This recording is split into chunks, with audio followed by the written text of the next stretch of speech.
Welcome to Behind the Paranormal with Paul and Ben Eno. What is psychokinesis? Can you really move objects with your mind? Can it help you win in Vegas? Hello and welcome to the 813th broadcast of Behind the Paranormal with Paul and Ben Eno here on WOON 1240 AM and 99.5 FM, local and live, as we just heard. I love that. I love alliterations and rhymes, so that's it's great. The new station motto. Yeah. So I'm Ben, and those moving questions came from my co-host, partner in the paranormal, and dad, Paul. Today we bring you a very unusual guest who last joined us over 5 years ago, actually, and you're welcome to give us a call today. The number is 401-766-1240. That's from anywhere, or you can email Paul at behindtheparanormal.com. You can contact us by Facebook, Twitter, or Instagram as well. Coming to us via Skype today is Dr. Joseph Gallenberger, a clinical psychologist with over 30 years of experience as a therapist and a great interest in, quote, the universal principles of manifestation, unquote. In 1995, he began exploring psychokinesis, the ability to influence matter through non-physical means. He has achieved statistically significant results in university laboratories, and after advancing his methods over years of study, began to teach this skill to groups that share his interest. Dr. Gallenberger has been a meditator and trainer for 26 years at the Monroe Institute, which he'll tell us about, and it does teach expanded human consciousness. He has presented internationally on such subjects as out-of-the-body experiences, accelerated energy healing, manifestation, and meditation.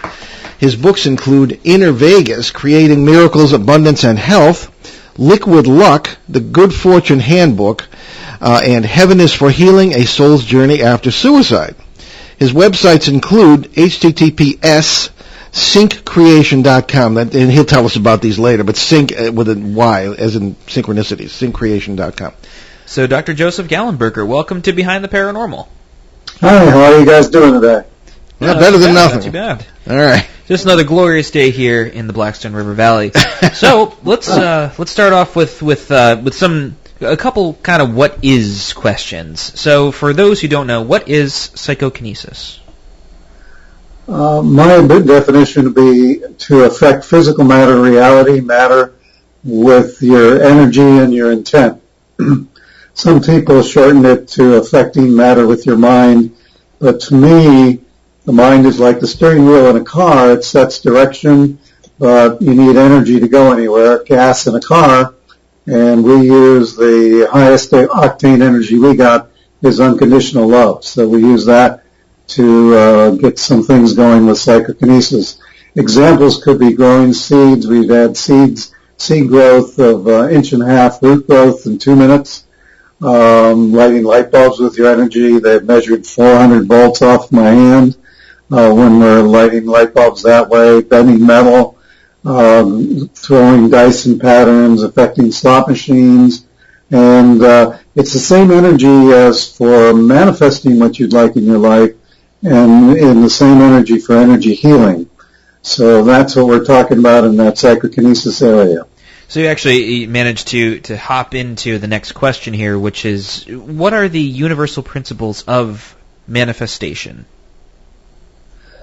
Well, a lot of people talk about visualizing what you would like to create and see it as already here.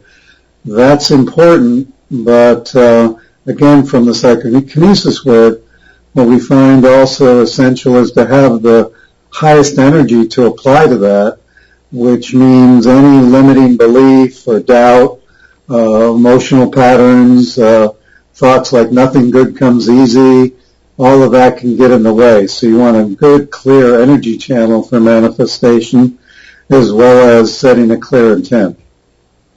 All right. And I'm big on getting our terms straight. Telekinesis is just another word for psychokinesis, correct?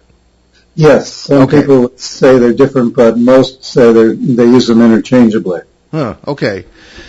Now, before we get into some more meat and potatoes here, as the cliche goes, why don't we take a question from our listener here?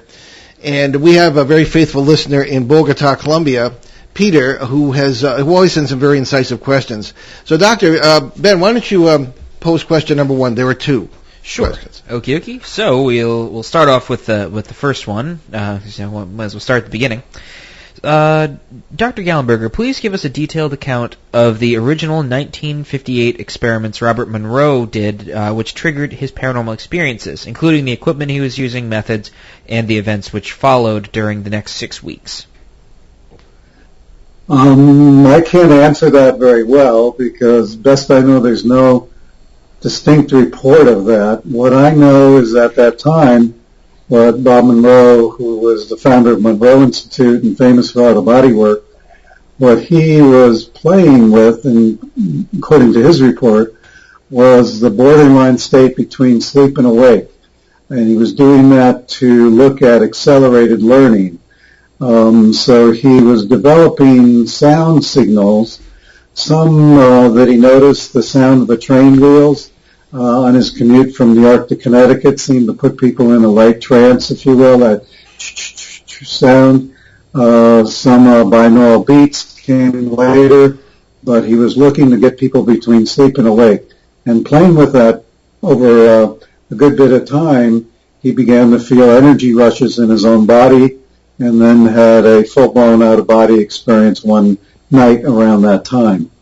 And that started him on his explorations for years to understand what was going on for himself, but also to get other people to be able to experience that out-of-body state. His first program was named M5000. He thought if he had 5,000 people doing this, he'd have a good database. Now the program's called Gateway up in Monroe Institute, and they probably had 30,000 go through. And so that's what was going on for him.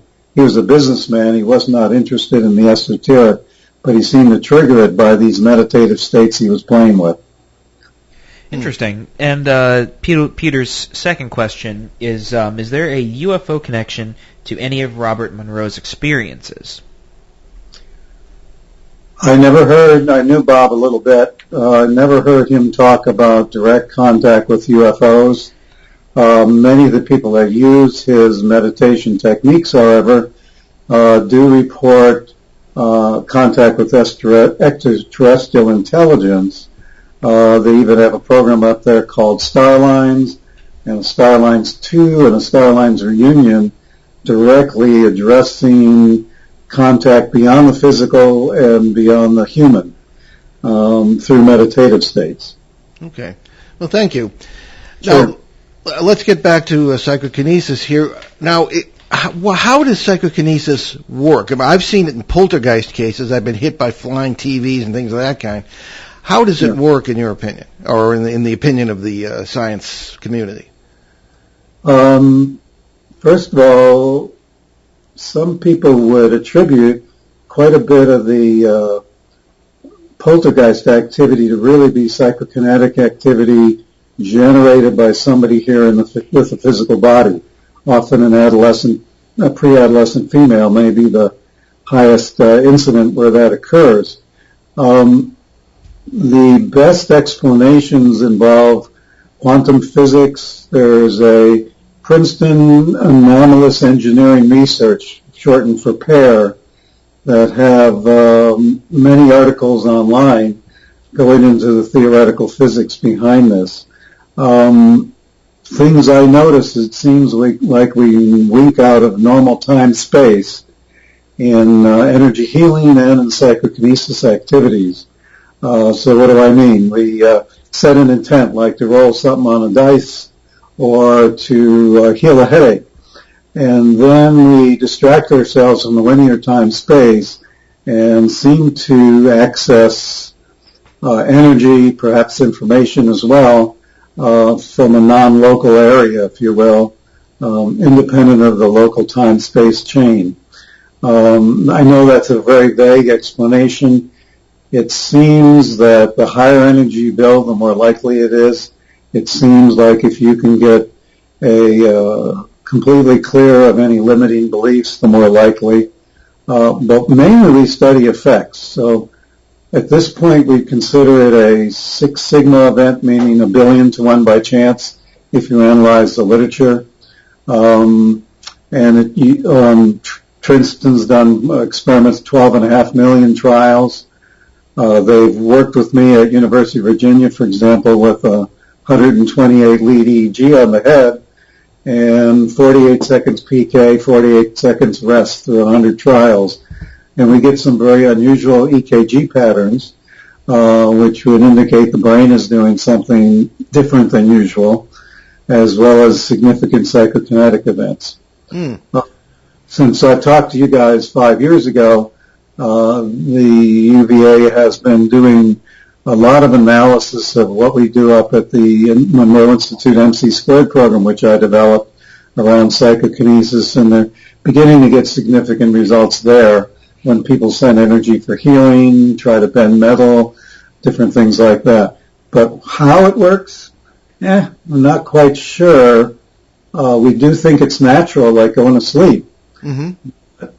If I said to you, go to sleep in the next 20 minutes and I'll give you $10 million, you probably couldn't go to sleep, you know? Because now we put some self-consciousness on that process.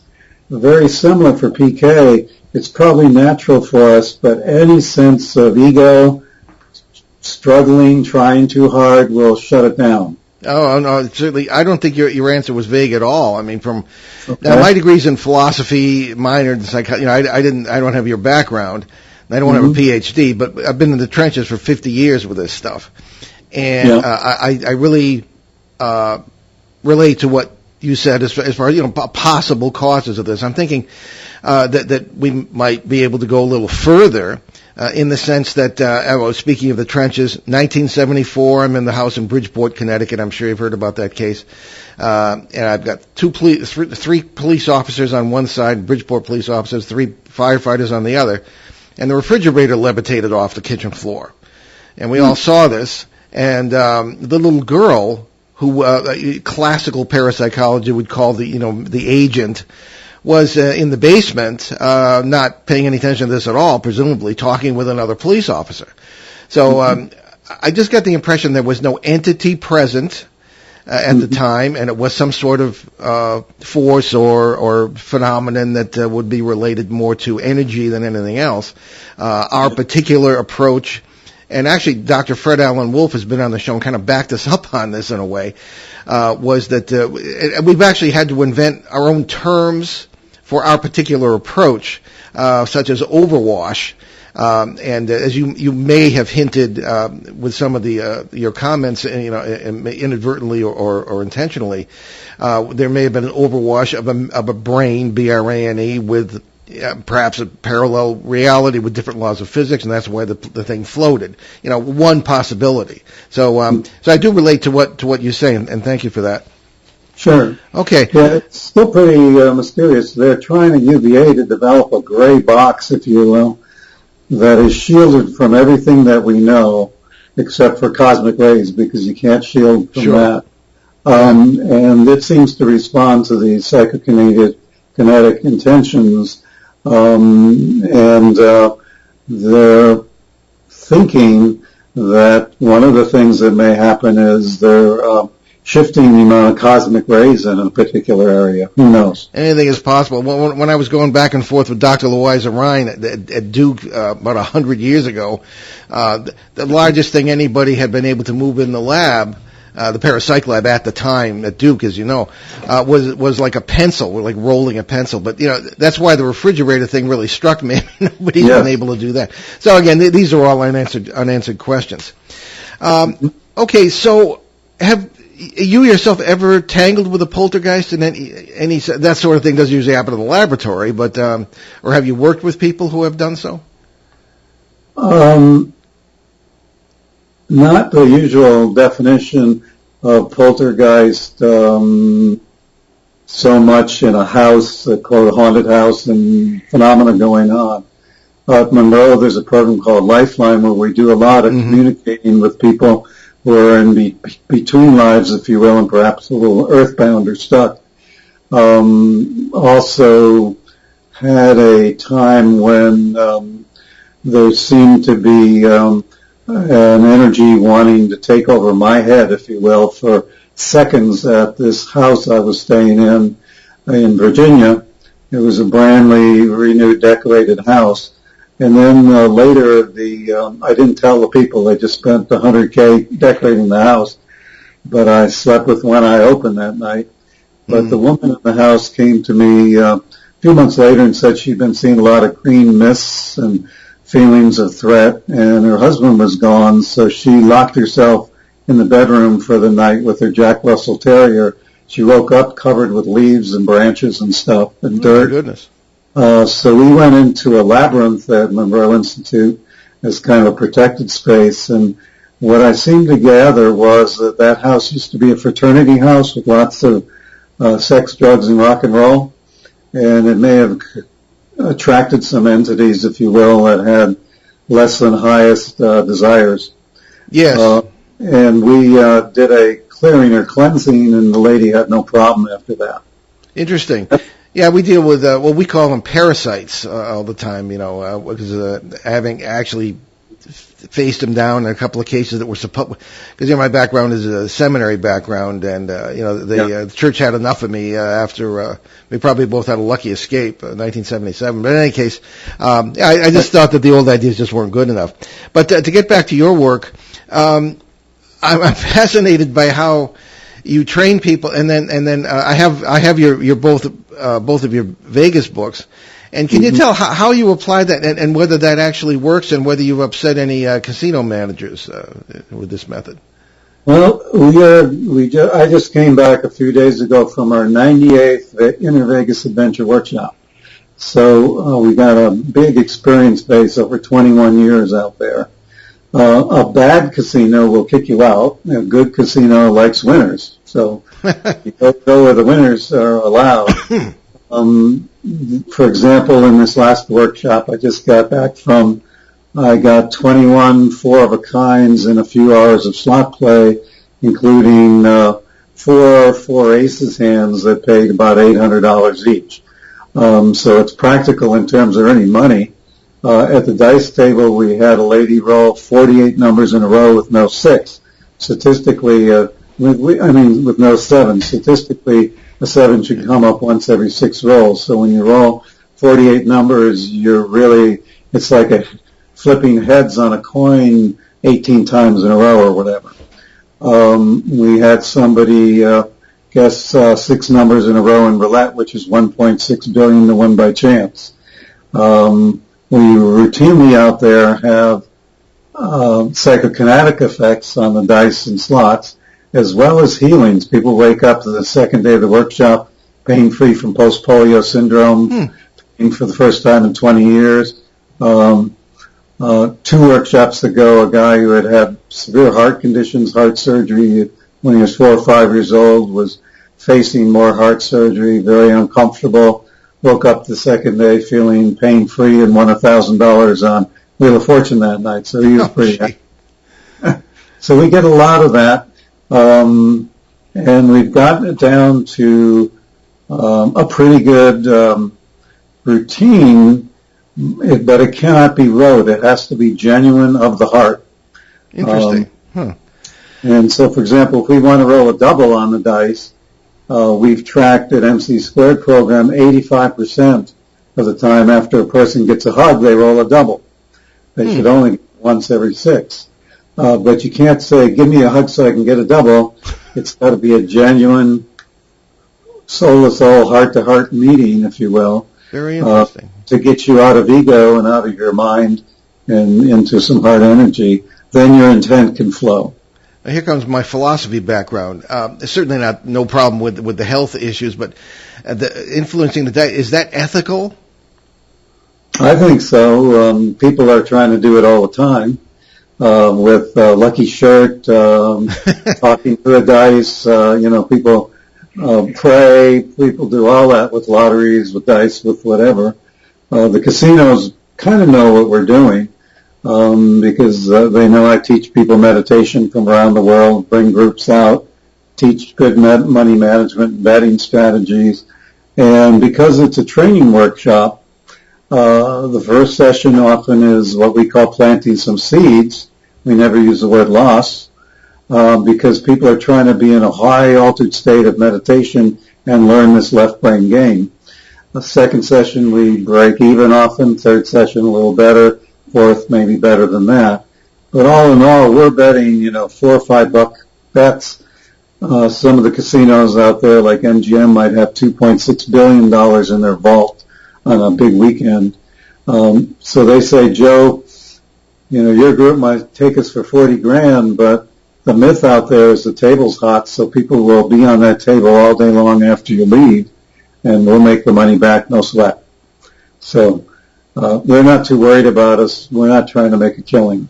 We're using money as a feedback, because when you're around the table and you're wide open heart, connected to earth, grounded, connected with spirit, all is one, you get rewarded with money quickly. But if you go into greed, fear, and ego, the money's withdrawn by loss.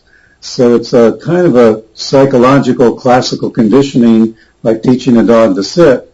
It's teaching a more enlightened way of living because the feedback is so quick. Mm-hmm. In real life, you could think negative for 2 weeks before you get a cold, or think positive, wanting your soulmate to come in. It could take a year. The feedback is very slow. In a casino, the feedback is near instant. Yeah, that's why we use the casino. Interesting. The notion of I want to go back a little bit to the notion of the bulk or weight of an object when it comes to psychokinesis. Now, as I mentioned, I've seen a number of times, very heavy objects, levitate or move or be thrown or whatever. And as I say, in the laboratory, nothing heavier than a pencil, at least in my day when I was in touch with that, was moving. Or one might say dice, which probably aren't much heavier than a pencil. Is there a step that you suspect can be taken to move heavier weights with psychokinesis? I'm going to answer that by a true story. We had a physicist who was paralyzed from the waist down or the neck down, so he's in a wheelchair. And he had been measured at only 2 pounds of pressure he could exert with any limb. And with 4 fingers, one under each leg, one under each arm, we lifted him, right? And so he knew it wasn't hypnosis. He knew it should have only happened if there was 45 pounds of counter pressure on each limb, because he weighed 180 pounds. Okay? Mm-hmm. So he looked at the formula for gravity, and deep somewhere in the formula, in a way I could not follow, it got page after page of physics formulas. He found a place where there is a constant in gravity having to do with time. And so his theory was that somehow that movement of heavy object was related to winking out of linear time as we usually understand it, which I mentioned earlier in the broadcast. That came partly from his work. Other times I've seen time suspension. I'll throw the dice and they stay in the air rolling, and it feels like I could go to the bathroom and come back and they'd still be there. And when I decide that's boring, let them land 3, 3 equals 6, they land 3, 3 equals 6. So there's a lot of time distortion in people's self-reports about what they're experiencing phenomenologically. And the Chinese have done some things where they teleport objects out of, say, a vacuumed topped glass, like, say, an apple or something. And they take films of that. And they're really interesting. There seems to be a time issue there as well, because the object's there and then it isn't. And the film should record it like going through the glass or whatever, but it doesn't. It's just there and then not there. Yeah.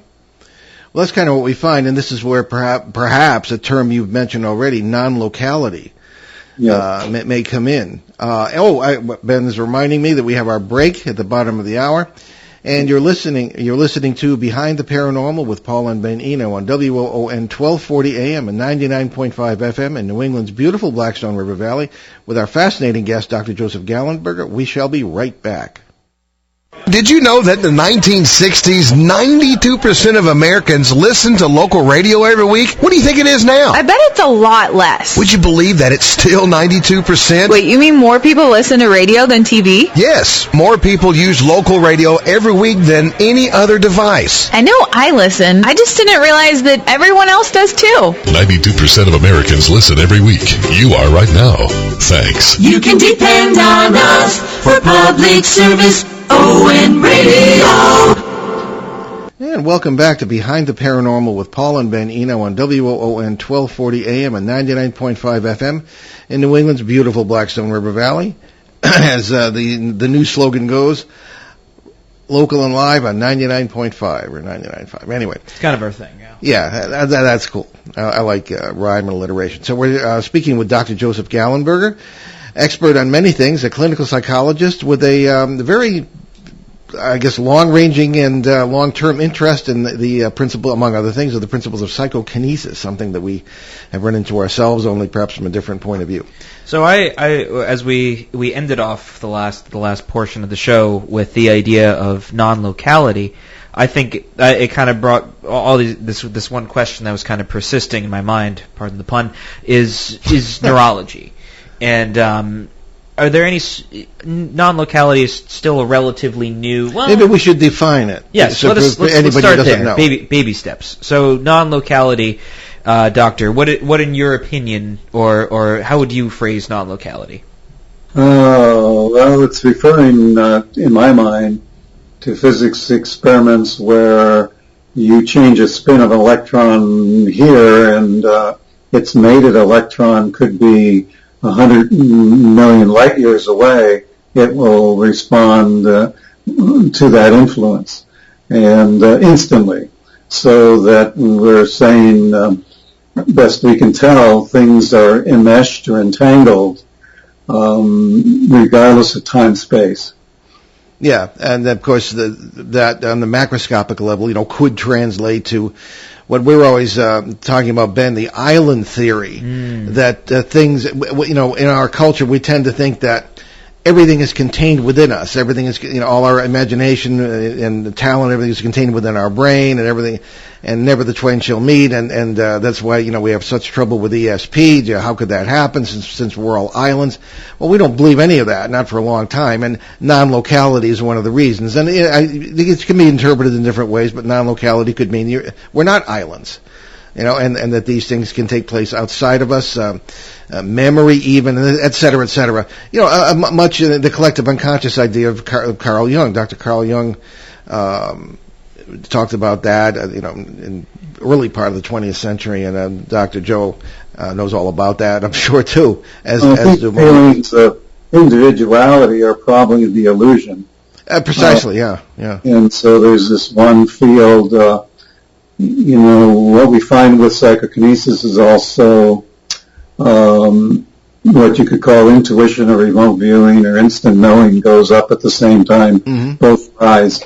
That could be because the belief systems are broken down in terms of what's possible, but I think they're rising because the person or agent is much more in touch with that unity consciousness, if you will. Yeah. That's precisely the word we use, as a matter of fact. Yeah. And that's why, we talk about, it's an agape kind of love is one of the best ways, spiritually and psychologically sound ways, to get in touch with that unity consciousness. Easier than just trying to think your way there. Well, that leads into my next question with great irony, actually, because, we certainly agree, love, and I'm not a touchy-feely guy, but love really, really is the main principle. I think of the African notion of Ubuntu and the unity theories that a lot of people put, and it really amounts to the same thing, that unconditional love really is the key to consciousness in its full sense, et cetera, et cetera. Now, that being said, the military has turned up in every single, we call them flap area cases, where all sorts of seemingly paranormal phenomena are taking place that have not been traditionally associated with one another, but nevertheless seem to be because of the quantum processes involved in their presence and manifestation. Wouldn't we love to weaponize that? And we run into the military or something that looks like the military, or perhaps private industry forces, if you will, of private industry, where there's a lot of money to be made and with these things, should they be able to be commercialized.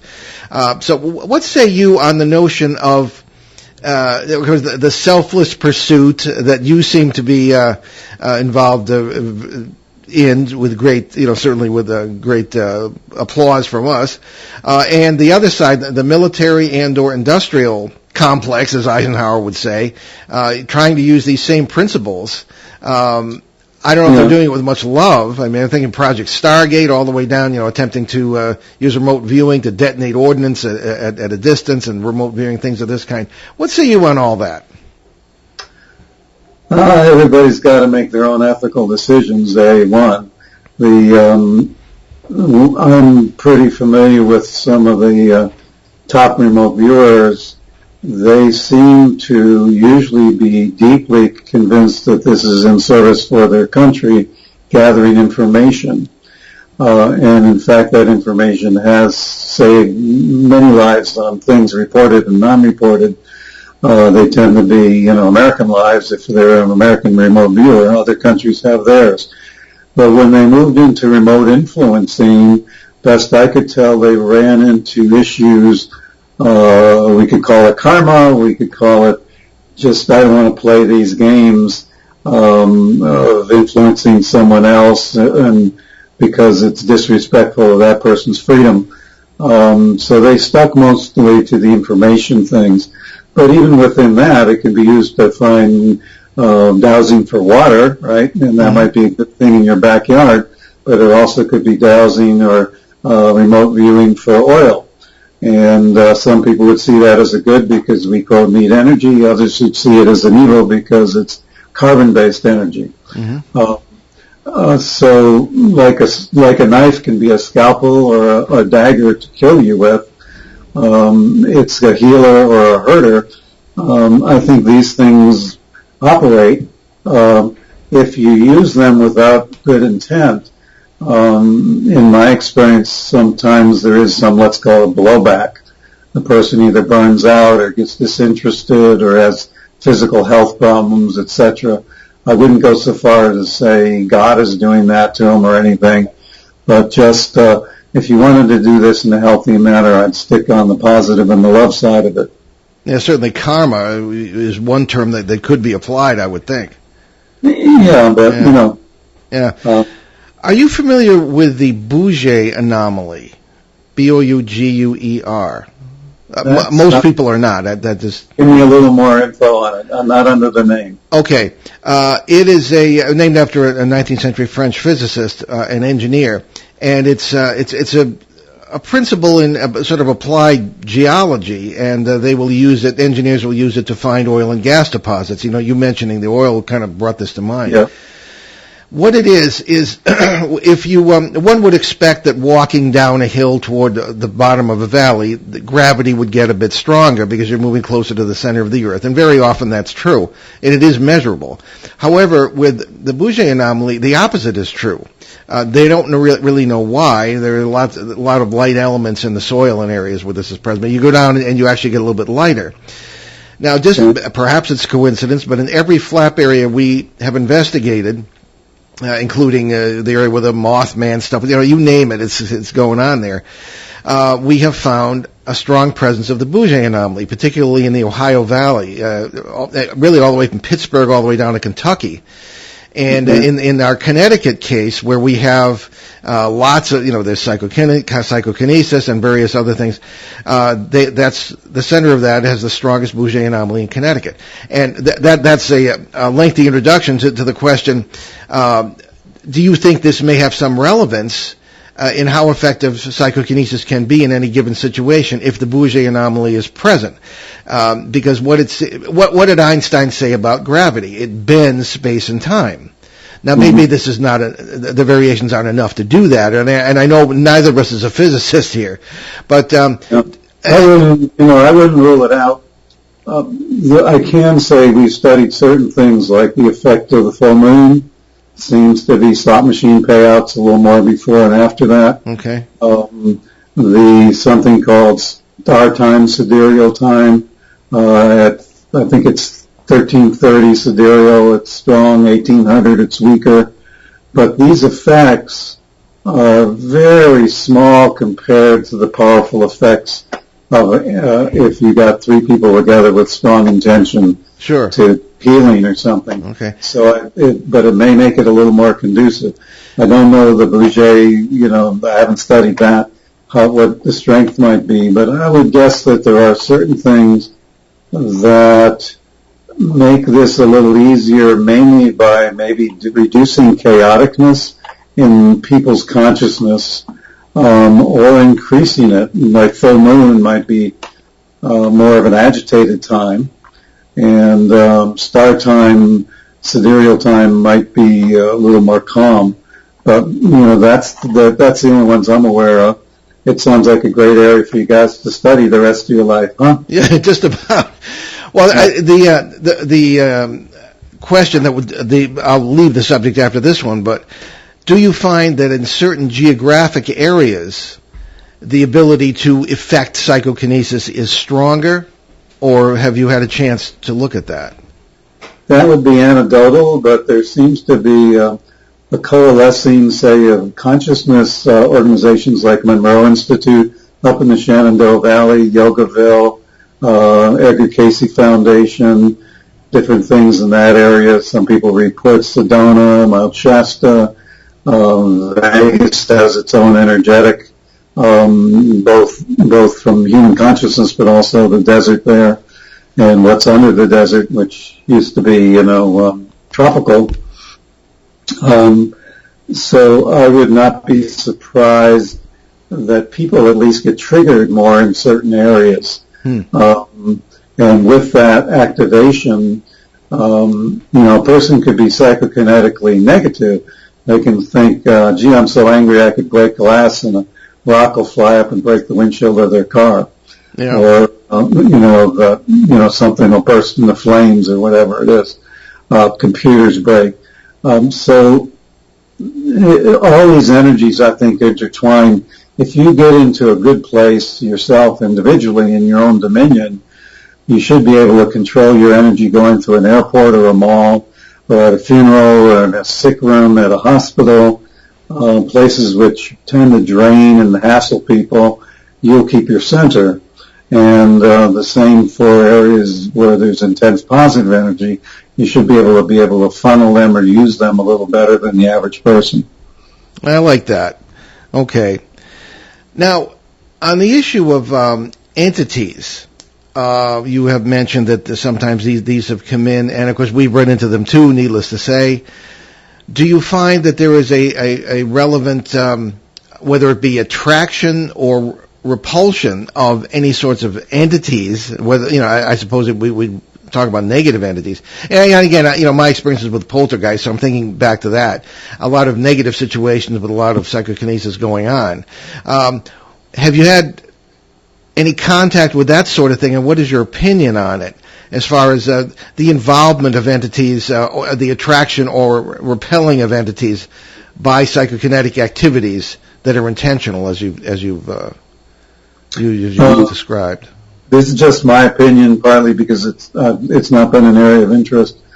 I think entity presence is much rarer than it's reported. As a psychologist, I look for other explanations often of projection of one's own emotional state outside, both onto a living person or someone that they think is non-physical. That said, I do believe like attracts like. Good positive energies developed in meditative states tend to bring in helpful energetics. And if there was intense emotions, particularly repressed, unacknowledged, unexpressed, that may call in similar negative energies that are radiating with that. So in some ways, I don't know if I would put that so much in the psychokinetic area, but more in the law of attraction, like attracts like kind of area. The rituals of exorcism in the Catholic Church, books like hostage to the devil. I remember that one. There's good documentation things. They'll usually use ritual and, positive energetic linkages to clear space. In my opinion, usually what I've ever encountered, if the person's in body or out of body, the intelligence, if you come from a strong place of honesty, truth, and light, that energy usually dissipates. Yeah, we agree. We use the... I'm sorry, go ahead. Yeah, quite quickly. It almost can't stand the light of day. It operates in darkness, if you will. No, we would agree. We call it the Peter Pan theory. Bring in positive energy or think happy thoughts, even humor. I once got rid of the worst poltergeist I ever encountered by using a joke book. So yeah, this is the sort of thing. But anyway, tell us, we're in our last 15 minutes here, tell us about your books, your website, and your work, and where people can find out more. Sure.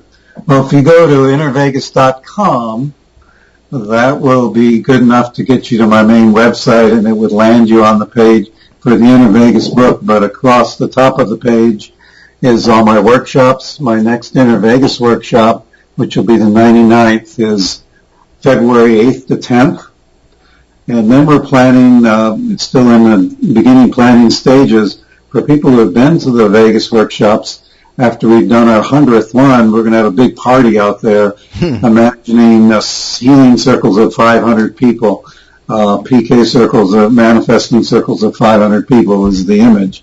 So this is Inner Vegas book, and you can get it on Amazon or my website. Mm-hmm. Yeah, we can see it, Yeah. Liquid Luck is trying to summarize 30 years of this experience down to 35-minute meditation that was called Liquid Luck. It was real successful, so I wrote a book about why it works. And so the book and CD are available also on my website. And my latest ones are a heart series. I mentioned heart a lot this show. So Healing Heart, Abundant Heart, Ocean Heart. Designed to generate this heart energy we've been talking about, this unconditional love for healing, for manifesting and things. Also, my website has tons of free articles under previous articles about tips for PK, for healing, for manifesting, other things of interest there that a person can go to the website and see for free. So innervegas.com will take you there. Very good. Yeah, I must say that I've had the two Vegas books since 2014, your last appearance, and coming from a professional editor, they're very well written, and I like the approach is very unusual. I think it's two of the most unusual books I've ever read. So thank you for writing those. Where do you go next with this? I mean, where is your work going to take you next? Well, my next meditation exercise, these all use binaural beat and other techniques to generate gamma waves and very high frequency meditative states. The next one I'm going to do is called the Forgiving Heart, because I think we need to have that now in our culture. I apply this mostly now to group consciousness, because as people that get together in small groups like family, larger groups in a community of, say, 100 people, terrific possibilities occur. I've had reports of one guy raising the nitrogen content in the soil in his family farms. Imagine the world with no need for nitrogen fertilizer. People have cleared lakes of pollution where they have 300 monks chanting around a lake, and they see a measurable change in the pollution there. I think we're living in a culture right now where fear is rampant. My biggest saying is fear is expensive, love is priceless, choose wisely, and we're choosing fear right now. Mm-hmm. And so one of my main missions is to counterbalance that with some very positive message about how powerful love can be, how practical it can be to apply spirituality, psychokinesis, these things to our world problems, so that we just don't go down and create the reality we don't want. Fear is a prayer for what you don't want. Yeah. And right now, there's a lot of people invested in whipping up fear for their own purposes, for power purposes mainly, and we need to counter that. Yeah. So I'm trying to be a light in the darkness on that. Well said. Well said. Okay, the idea of the self has come up, and at least in my spiritual experience, for what it's worth, the self can be a real impediment to grow because it puts up barriers to the unity that you mentioned. Mm-hmm. So I'm thinking of the statement of Dr. Amit Goswami, who has been on the show a bunch of times, that the sense of self is an illusion, and that it's really just a sense of self-reference.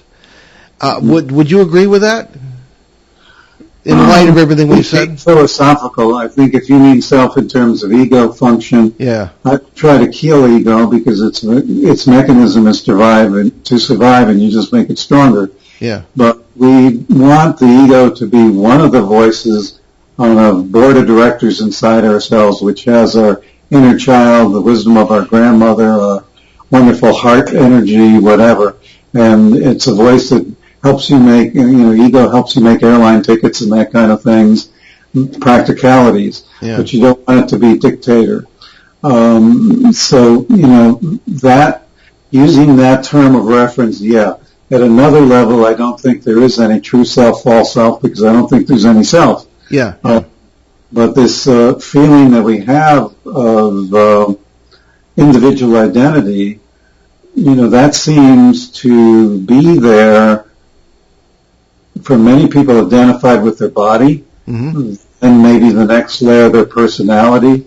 But if they do between lives and other life work, then they see that sense of individuality existing in ways as part of a group. I was in a past life regression once. We were a desert tribe, and the whole consciousness of that tribe shifted depending on how far away from water we were. And we shifted as a unit, as a group. So there was still a Joe Gallenberger, whatever name that was then, but a very different sense of self. So, with those explorations, I'd say there's many ways to still have a point of consciousness referring to yourself, if you will, but with much more loose edges than we usually have. Okay. That helps. Yes, it does. I wanted to get into the notion of suicide because you worked with that, but I think we don't have enough time. We'll have to do a separate show on that because that's of great significance to me because of it took place in my family. However, the notion of time, just very briefly, brief history of time. Yeah, exactly. Was of significance here. For example, the entire notion of reincarnation, and again, this may have to be a separate show. Do we have Einstein? Okay, what did he prove in 1952? And we keep talking about physics here, but it was relativity, and the implication being that everything is simultaneous, that there is no past, there is no future, it's all simultaneous. We just experience it in a linear sense.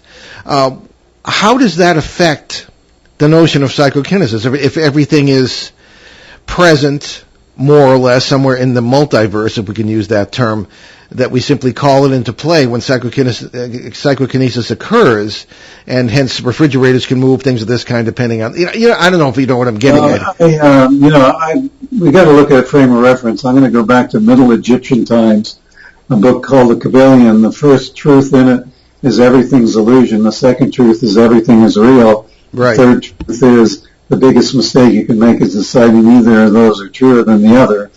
To me, if you took a ruler and put it on a table and you were walking along at 1 inch, 2 inch, 3 inch, you would experience time linearly. But if you were above the ruler looking down, you'd see the whole thing at once. So depending on your point of reference, one is not more real than the other. But if you're walking down the ruler of linear time, then you would have past lives, future lives. If you're up there, you just have other lives. Parallel lives, even. Yeah, because your frame of reference relative to time is it's all one instant now, and so depending on how you want to slice it, we are filled with illusion. To me, everything's oneness. If you want to have experience, the first thing you do is adopt the illusion of separateness. Then that separate being can have experiences relative to the whole and could have experiences within time or space. But, it's a game. Sure, sure. The master game, if you will. Okay. Of perspective. All right. Maybe we have time for one more question. I'm curious as to, you seem to work with large groups at times. Okay, we're talking about possible rendezvous of up to 500 people. Yes. Do you find that people will have different experiences of the same phenomenon? And we're talking mostly about psychokinesis. Do you find that people have different impressions of what's happening? People get different lessons from it, this sort of thing, or is it all pretty much universal? People have differences. When we do a large group, say with metal bending in Monroe, after 3 or 4 days of meditating at Monroe Institute, we'll often get 95% of people being able to do it. The place I see greatest variability is, say, if there was a UFO sighting. You might have a third that see it clearly, a third that didn't see a thing, totally think you're crazy for saying that, and a third who felt something or, whatever. You get a high degree, I think, in poltergeist and in UFO phenomena. You get a much higher variability rate. In psychokinesis, usually people will agree, we saw that thing levitate if that's what's going on, or we see the counter move on these tests that measure quantum uncertainty with random number generators, or we all agree the dice rolled 9 nines in a row. So there we get good agreement with the group of what happened, at least. What they make of that, could vary from it's of the devil to I did it, to God did it, to my angels did it for me, to it was just chance, depending on how their belief systems are configured. Okay. All right, very good. Well, I'm afraid we're just about out of time. Would you give us your website one more time? And Sure. You go to Inner, like the inner tube of a tire, INNER, Vegas, VEGAS.com. It'll take you to the Inner Vegas book site, but on top is the whole website, including all the workshops and other products. Outstanding. Dr. Joe, a wonderful show. Thank you so much. We'll be in touch off the air. I think we have a couple more good shows in us here, so thank you so much. It's a pleasure to be with you both this Sunday. Okay. Take care. You too. All right, let's get to our announcements then. We had a great time at the Blackstone Public Library in Massachusetts on, where we were there, Thursday, right? Yes. Right here in our home listening area as we presented on Poltergeist. Many thanks to the great audience and to Lisa Cheever and the library staff at that beautiful facility. And on Friday and yesterday, we were at the Greater New England UFO Conference in Leominster, Massachusetts, one of our favorite events of the year, where we presented on Bigfoot and UFOs, the most extreme cases in New England and beyond. Many thanks to the organizer, Susan Spooler, the city of Leominster, and all the great speakers and participants, and of course to our wonderful MC, my dad, Paul Eno. Oh yeah, it was the MC. Kind of beginner's luck. You were a little stressed, but you did great. It was all right. Yeah. Thank you very much, Ben. Appreciate that. You're welcome. Then on October 19th, we'll be at the Western Connecticut UFO Conference in the Danbury, Connecticut Public Library, where we will speak for the third year in a row. Our subject, extreme UFO encounters in Connecticut and beyond. Visit danburylibrary.org for information. And you can get our books, including Behind the Paranormal, Everything You Know Is Wrong, and Behind the Paranormal 2, Bigfoot, Mothman, and Monsters You've Never Heard Of. And now, Dancing Past the Graveyard, Poltergeist, Parasites, Parallel Worlds, and God. They're available from online retailers and in some stores, but for autographed copies, you can visit our online bookstore at BehindTheParanormal.com. Okay.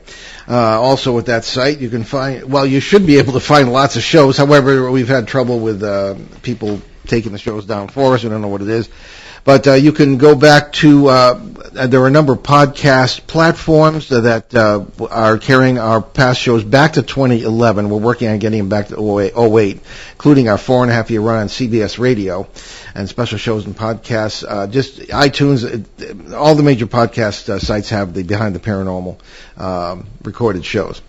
And please, again, pay attention to our charities and to go to our charity page at BehindTheParanormal.com to check those out. So, Ben, what do we have for next week? So, next week, nothing. Our October 13th show will be preempted for the WOON AM and FM of coverage of the AUTUMNFEST events here in northern Rhode Island. However, the following week on October 20th, we will look forward to another lively open line show with our favorite guest co-host, Shane Searway. And we leave you this afternoon with a thought from the great English author John Milton. The mind is its own place in itself, can make heaven of hell or hell of heaven. I'm Paul Eno. And I'm Ben Eno, and thanks for joining us on our great cosmic journey, and we shall see you next time behind the paranormal. Return to this radio frequency 167 hours from now for another edition of Behind the Paranormal with Paul and Ben Eno.